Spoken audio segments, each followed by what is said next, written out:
அனைவருக்கும் வணக்கம். நான் வியாசை முரளி, அகில இந்திய பத்திரிகை ஊடக சங்கத்தின் தேசிய ஒருங்கிணைப்பாளர் மற்றும் நேதாஜி நினைவு அறக்கட்டளையின் ஒருங்கிணைப்பாளர். கடந்த 2 மாதங்களாக பத்திரிகைகளிலும் ஊடகங்களிலும் விவாதங்களால் பறந்தது. ஆண்டவர் மீண்டும் ஆட்சிக்கு வருவார் அல்லது ஆளுங்கட்சி தோற்கடிக்கப்படும். விவாதங்களில் விஜய் என்ற பெயரளவுக்கு தான் உச்சரிக்கப்பட்டது.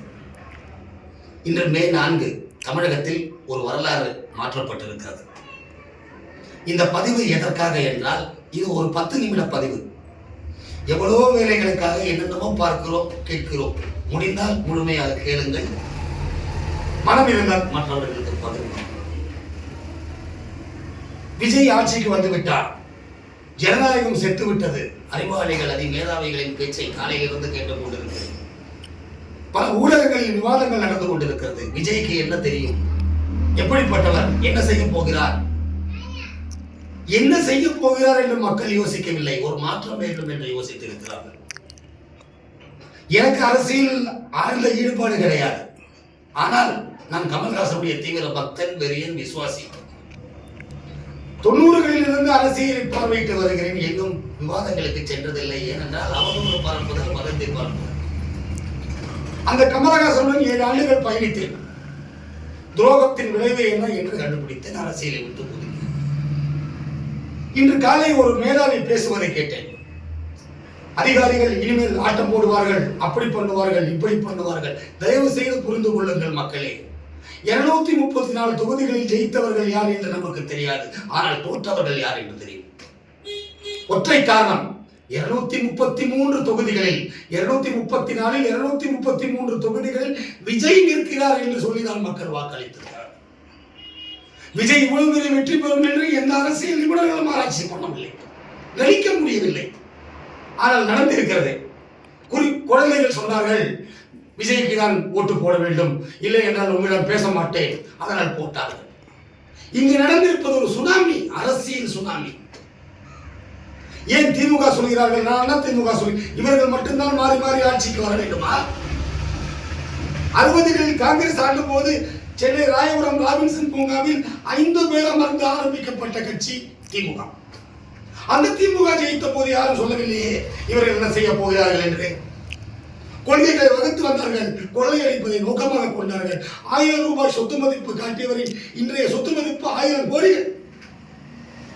மக்கள் தேவை என்று சொல்லி மாற்றத்தை ஏற்படுத்தி இருக்கிறார்கள். அது மேதாவிகளுக்கான பதில் மட்டும்தான் இது. முத்துவேல் கருணாநிதி ஸ்டாலின் கூட தோல்வியேற்றிருக்கிறார். தோற்கடிக்கப்பட்டது சாதாரண நபர்கள் அல்ல, கலைஞரால் வளர்த்தெடுக்கப்பட்ட BS பாபு என்ற ஒரு பெரிய அரசியல்வாதியார். ஆனால் களத்தில் அவர் பெயர் வரவில்லை, கட்சி மாறி என்று சொன்னார்கள்.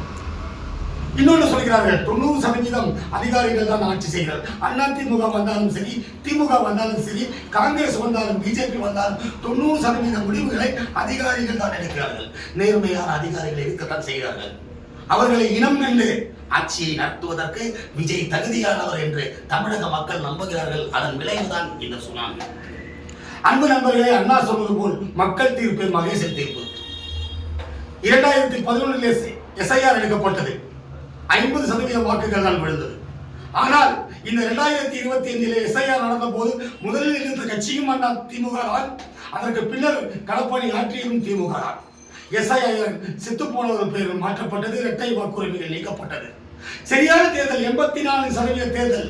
இளைஞர்களும் புது வாக்காளர்களும் ஒரு மாற்றத்தை கொண்டு வந்திருக்கிறார்கள். ஆதரிப்போம். நீங்கள் ஜெயித்தால் மட்டும்தான் ஜெயிப்பீர்கள். ஒரு தாவேக்காரனாக பேசவில்லை, விஜய் மீது கொண்ட அனுதாபியாக பேசுகிறேன். ஒரு மாற்றத்துக்கான வாய்ப்பை அவர் கொடுத்திருக்கிறார்கள், சிறப்பாக செய்வார் என்று நம்புகிறேன்.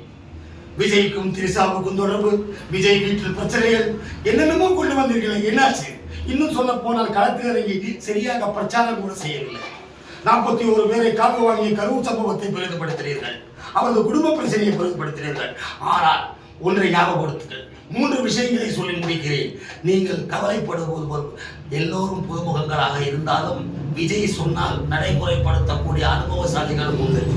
உதாரணத்துக்கு பார்த்தால், கோபிச்செட்டிப்பாளையத்திலே செங்கோட்டையன் அவர்கள் வெற்றி பெற்றிருக்கிறார். ஜெயலலிதாவை வழிநடத்தியவர். கொளத்தூரிலே முதல்வரை தோற்கடித்தவர் ஒரு திமுக மாவட்ட செயலாளர், முன்னாள் மாவட்ட செயலாளர் அண்ணன் வி.எஸ். பாபு அவர்கள் தீநகர் எங்கள் கோட்டை என்று சொன்னார்கள். அந்த தீநகரில் என்ன நடந்திருக்கிறது? அங்கும் திமுக தோல்வி கண்டிருக்கிறது. ராயபுரத்தில் ஒரு சாதனையை படைத்தவர் திரு ஜெயக்குமார் அவர்கள். வேறு எந்த தொகுதியிலும் நிற்காமல் வெற்றியோ தோல்வியோ 9 முறை ராயபுரத்தில் நின்றவர். அவரை எதிர்த்து போட்டியிட்டவர் சாதாரணமானவர் ராயபுரம் மனோ. இருவரையும் தோற்கடித்திருக்கிறார். மாதவரம் சுதர்சனம், மாதவரம் மூர்த்தி, இவர்களை விட்டால் மாதவரத்திற்கு ஆளில்லை. அங்கு ஒரு சிறு துரும்பு போல திரு பிரபு அவர்கள் வெற்றி பெற்றிருக்கிறார். பெரம்பூரிலே விஜய் முதல் வேட்பாளர் அறிவிக்கப்பட்ட பிறகும் திமுக சுதாரிக்கவில்லை. எங்களுக்கு ஆளும் எம்எல்ஏவால் ஜெயிக்க முடியும் என்று சொன்னார்கள். அதுவும் தோல்வி அடைந்து விட்டது. அன்பு சொந்தங்களே, திருவிகா நகரிலே ஆம்ஸ்டாங் அவருடைய துணைவியார் திருமதி சகோதரி பொற்கொடி அவர்கள் கைக்குழந்தையோடு வளம் வந்தார்கள். திமுகவுக்கும் அண்ணா திமுகவுக்கும் போட்டியிட்டார்கள். திமுக வேட்பாளர் எழும்பூர் தனி தொகுதியிலே 2011 திமுக சார்பிலே வெற்றி பெற்ற ரவிச்சந்திரன் அவர்கள். ஆனால் பல்லவி என்ற ஒரு பெண் அசாண்டாக ஜெயித்துவிட்டார்.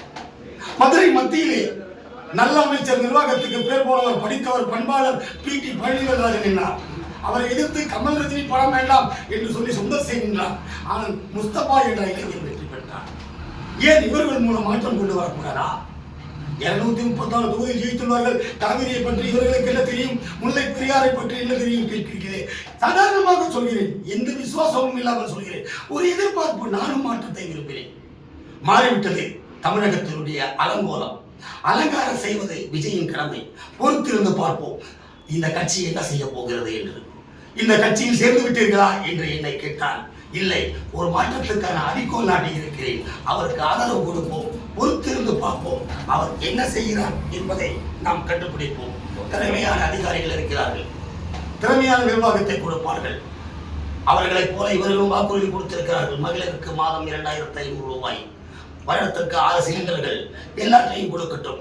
கடன் ஏறுதோ உயர்தோ மக்கள் வாழும் மாறட்டும், ரவுடிசம் ஒழியட்டும், போதை பழக்கம் ஒழியட்டும், தமிழகம் தலைநிமிரட்டும். விஜய் அவர்களுக்கு வாழ்த்துக்கள். 3 விஷயங்களை சொல்லி முடிக்கிறேன். தமிழகத்தில் இருக்கக்கூடிய 84.5% மக்கள், அதாவது 4,78,000 பேர் வாக்களித்த தேர்தல் இது. இதில் 100க்கும் மேற்பட்ட தொகுதிகளில் விஜய் வென்றிருக்கிறார். 2 விஷயங்களை பகிர்ந்து கொள்கிறேன். நாங்கள் தான் சிறுபான்மையின் காவலன் என்று மாறுதட்டி கொண்டிருக்கக்கூடிய வானவில் கூட்டணி ஒன்றை கவனத்தில் கொள்ள வேண்டும். தமிழகத்தில் இருப்பது மொத்தம் 44 தனி தொகுதிகள். அந்த தனி தொகுதிகளில் 23 தொகுதிகளில் தாவேகா வெற்றி பெற்றுள்ளது. அது மட்டுமல்ல, அந்த தனி தொகுதிகளில் 12 இடங்களை டிஎம்கே வென்றிருக்கிறது, 9 இடங்களை அதிமுக வென்றிருக்கிறது. அதாவது திமுக கைவசம் இருந்து 16 தனி தொகுதிகள் தாவேகா கைக்கு போயிருக்கிறது. அண்ணா திமுகவிடமிருந்து 7 தனி தொகுதிகள், தலித், அதாவது எஸ்சி கோட்டா என்கிற சொல்லிருக்கக்கூடிய தாழ்த்தப்பட்ட மக்களையும் வசீகரித்து மொத்தம் உள்ள 44 தொகுதிகளில் 23 தொகுதிகளில் வெற்றி கொடி நாட்டியிருக்கிறார் திரு விஜய் அவர்கள். 233 தொகுதிகளில் தாவேகா போட்டியிட்டது. எடப்பாடி தொகுதியில் மட்டும் தாவேகாவுடைய வேட்பாளர் நிராகரிக்கப்பட்டார்.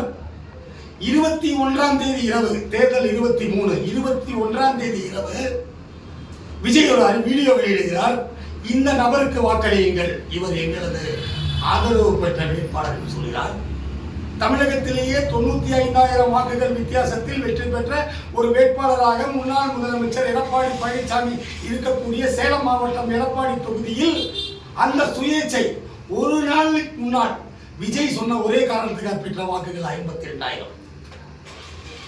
ஒருவேளை ஒரு வாரம் முன் விஜய் இந்த அறிவிப்பை வெளியிட்டு பிரச்சாரம் செய்திருந்தால் எடப்பாடியினுடைய வெற்றி கூட சந்தேகமாகியிருக்கும் என்பதை இங்கு பதிவு செய்ய விரும்புகிறேன். நாங்கள் தான் சிறுபான்மையின் காவலன், நாங்கள் தான் சிறுபான்மையின் தோழன் என்று போலி வேஷத்தை மக்கள் புரிந்து கொண்டு விட்டார்கள். தமிழகத்தில் நல்லாட்சி நடக்கட்டும், அதற்கு நாம் எல்லாம் ஒத்துழைப்போம். எடுத்தவுடன் சாதிப்பார் என்று காத்திருக்க வேண்டாம், அவருக்கு வாய்ப்பு வழங்குவோம், நல்லதே செய்வார் என்று நினைப்போம். உங்களைப் போல நாளை நமதே என்று காத்திருக்கக்கூடிய விவசாய முரளி.